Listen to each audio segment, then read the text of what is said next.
Hello students, कैसे हैं आप सब लोग। कल का जो पेपर था बायोलॉजी का, बहुत से बच्चे जो हैं बहुत ज़्यादा परेशान रहे थे क्योंकि उनके मतलब कि कुछ क्वेश्चंस ऐसे आए थे जो उन लोगों ने याद नहीं किए थे। मैं मानूंगा कि कुछ क्वेश्चंस उसमें ऐसे थे कि जो वास्तव में हार्ड थे, ठीक है। लेकिन अगर हम बात करें रेशो की, अगर हम बात करें तो कम से कम 80% वो क्वेश्चन थे जो मैं आप लोगों को पढ़ा चुका हूँ, और 20% वो थे जो वास्तव में क्वेश्चन हार्ड थे, जिनमें वास्तव में दिमाग लगाने की जरूरत थी, ठीक है ना। आप ये नहीं कह सकते कि 100% हमने ऐसा नहीं पढ़ाया कि आपको आता ही ना हो। बहुत सारे 80% क्वेश्चन ऐसे थे जो मेरी बायोलॉजी जो टॉप 120 वाले क्वेश्चन है उसमें से पूछे गए हैं। बाकी के कुछ मतलब लॉन्ग क्वेश्चन जो की वीडियो बनाई थी उसमें से पूछे गए हैं, ठीक है। शॉर्ट नोट्स वाले जो क्वेश्चन थे उसमें से पूछे गए हैं। मैं सब चीज़ों को आप लोगों को लाइव दिखाने वाला हूं, जिससे कि बहुत सारे बच्चों के मन में ये चल रहा है कि सर आप लोगों ने आपने जो पढ़ाया था वो कुछ भी नहीं आया। मैं आप लोगों से बस इतना कहता चाह रहा हूं कि दूसरों पर इल्जाम लगाने से पहले खुद से पूछा करो कि आपने मेहनत कितनी की है। अपने से पूछा करो कि जो सर ने पढ़ाया था वो कितना आप लोगों ने याद किया है। दूसरे पर इल्जाम लगाना सबसे बड़ा आसान काम है, अपने अंदर कमी ढूंढना सबसे कठिन काम होता है। तो मैं आप लोगों को दिखाऊंगा कि मैंने पढ़ाया वो पेपर में आया या नहीं आया। आप लोगों को मैंने बोला था जो जो रणनीति मैंने बताई थी वो रणनीति आप लोगों ने फॉलो की तो बढ़िया हुआ होगा, नहीं की तो भाई दिक्कत में आई होंगे। मुझसे हर बच्चा कहता है कि सर हमने ये भी याद कर लिया, वो भी याद कर लिया, इसको भी कर लिया, उसको कर लिया।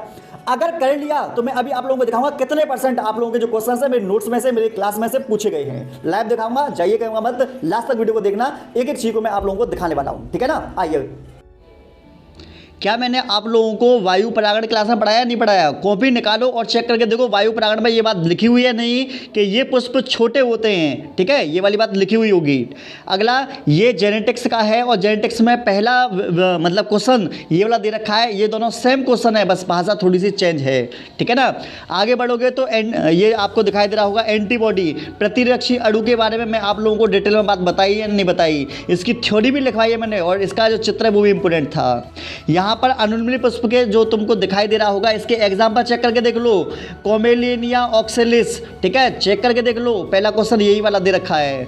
अगला आप लोगों को प्रतिरक्षी अणु ये बिल्कुल देख रखा है, मैंने वीडियो बना रखी थी मोस्ट इंपोर्टेंट डायग्राम, उसमें से ही पूछी गई है। बाहर से क्वेश्चन नहीं है, आप लोग कह रहे थे कि बाहर से क्वेश्चन है।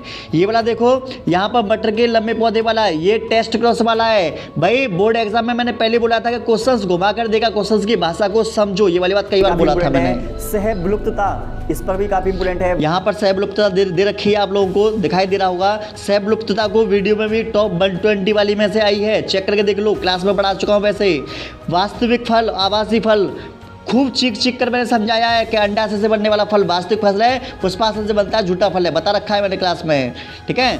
और मेंडल के प्रयोग में जेनेटिक्स में चेक करके देख लो, नोट्स निकाल के देखो, मैंने पढ़ाया नहीं पढ़ाया, वीडियो देख लो जेनेटिक्स की, उसमें पढ़ाया नहीं पढ़ाया, दोनों जगह पढ़ाया है मैंने। ये बायोरिएक्टर काफ़ी इंपोर्टेंट है, इस बायोरिएक्टर को भी करना है आपको। जैसे आपका बायो, और ये आप लोगों को बायोरिएक्टर दिखाई दे रहा होगा, बायोरिएक्टर को डिटेल में पढ़ा चुका हूँ, क्लास में भी और वीडियो में भी, दोनों जगह पढ़ाया है मैंने। अंड जनन क्या है?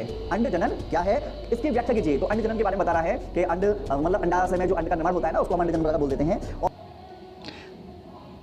ये देखिए, ये बायोटेक्नोलॉजी के अंतर्गत मैंने आप लोगों को ये पढ़ाया था, मैंने पढ़ाया है कि इंसुलिन का उत्पादन कैसे किया जाता है जानवरों को मारकर, के लिए इंपोर्टेंट रहेगा, ठीक है। स्वस्थाने बहिस्थाने, इस पर भी टिप्पणी पूछी जाती है, ये भी आपके लिए इंपोर्टेंट रहेगा।